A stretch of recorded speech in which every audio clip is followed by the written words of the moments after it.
معزز سامعین کرام، السلام علیکم ورحمۃ اللہ وبرکاتہ۔ میرے پاس ایک تحریر ہے جس کا عنوان ہے میں سوچتی ہوں خودکشی کر لوں۔ آپ اس تحریر کو مکمل سنیں اور فیصلہ کریں کہ ہم اپنی انا اور دکھاوے کی چکر میں کیا کچھ کرنے کو تیار ہیں۔ تحریر کچھ یوں ہے: میں سوچتی ہوں خودکشی کر لوں، مگر چند سوالات کے جواب چاہتی ہوں علماء کرام، مسجد کے امام، تبلیغ کے امیر اور جلسوں کے مقررین سے۔ نمبر 1، میری خودکشی کا ذمہ دار کون ہوگا؟ میں خود یا میرے گھر کے بڑے لوگ؟ نمبر 2، کیا لڑکی اتنی کمتر ہے کہ آپ جہاں چاہیں اسے شادی پر مجبور کریں؟ نمبر 3، کیا میں اپنے پسند کی شادی نہیں کر سکتی یا غریب سے شادی کرنا منع ہے؟ نمبر 4، عرب ممالک میں رہنے والوں جو 2 سال بیوی سے دور رہیں ان سے شادی کا حاصل ہی کیا ہے؟ نمبر 5، کیا نکاح کے بعد باہر چلے جانے والے افراد کی بیوی اب محفوظ ہے؟ میری باتیں اور دل کا درد مذکورہ سوالوں کو پڑھ کر آپ نے محسوس کر لیا ہوگا۔ شاید اب زیادہ کچھ لکھنے کی مجھے ضرورت نہیں۔ ہاں، یہ سچ ہے، ہر ایک بات حقیقت اور درست ہے۔ آج ہوتا یہی ہے جو آپ پڑھ رہے ہیں۔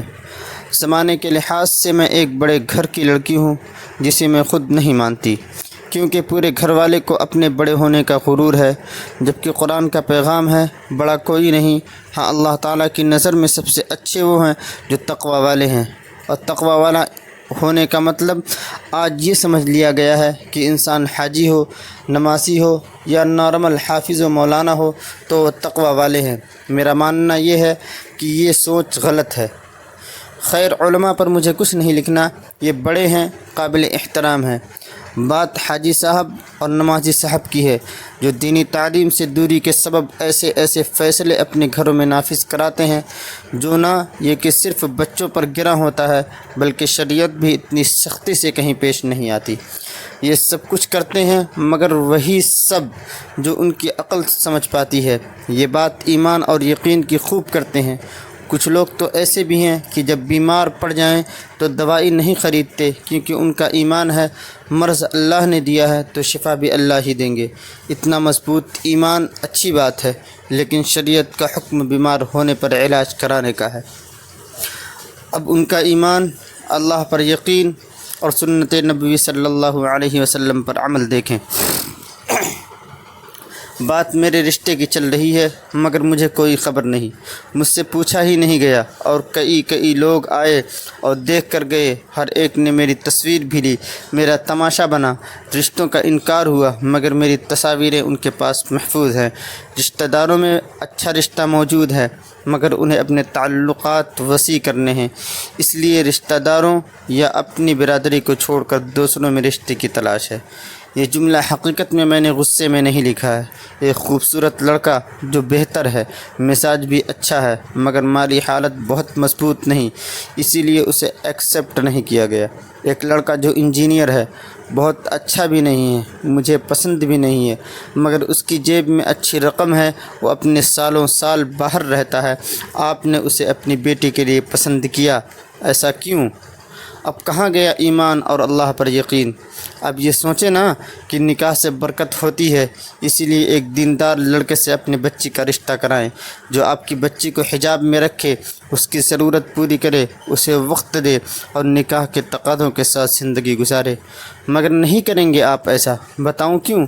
کیونکہ آپ کو ترجیح اپنے ایگو کو دینا ہے، آپ کو پرائیورٹی روپیے پیسوں کو دینا ہے، آپ کو یہ شور کرنا ہے کہ میرا داماد انجینئر ہے، میرا داماد بزنس مین ہے، آلدو وہ دیندار نہیں، گرچہ وہ نماز کا پابند نہیں، اس سے کوئی مطلب نہیں۔ آپ کو بچہ تو مولانا طارق جمیل صاحب جیسا چاہیے، خواجہ نظام الدین اولیاء جیسا چاہیے، اور ان بچوں کا باپ کیسا ہونا چاہیے یہ آپ سوچیں گے بھی کیوں؟ کیونکہ آپ کو سارا قصور ہم لڑکیوں کے سر ڈالنا ہے، جبکہ بچوں کا اچھا ہونے میں ماں اور باپ دونوں کے کردار کو دخل ہے۔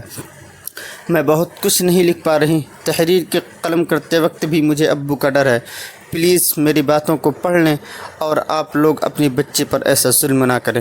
اللہ کے رسول صلی اللہ علیہ وسلم نے اپنی بچی سے نکاح کی اجازت لی تھی اور خواہش معلوم ہونے کے بعد رشتہ کو مکمل کیا، مگر آپ ہیں کہ سب کچھ خود کریں گے اور مجھے زبردستی قبول کرنے پر مجبور کریں گے۔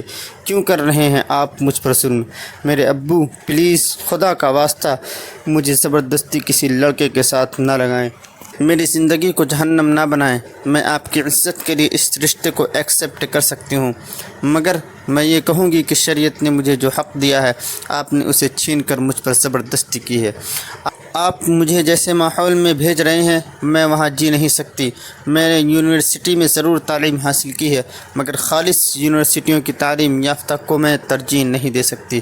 مجھے دیندار لڑکا چاہیے جو نماز کا پابند ہو، حافظ و عالم ہو، گرچہ روپیے پیسے کم ہوں اس کے پاس۔ میں برداشت کر لوں گی، مگر اب میں خود کو زمانے کے ماحول سے الگ کرنا چاہتی ہوں۔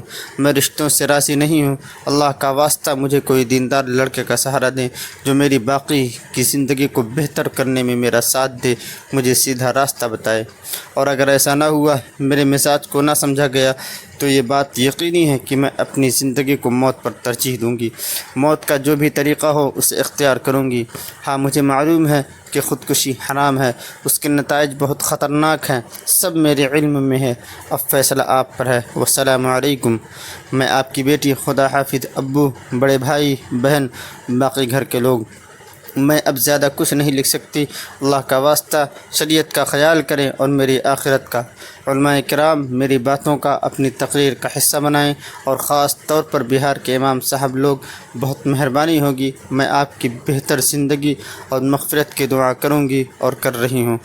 یہ تحریر ہے، آپ نے سنی۔ آپ اپنی رائے کا اظہار کمنٹ باکس میں ضرور کریں۔ والسلام علیکم ورحمۃ اللہ وبرکاتہ۔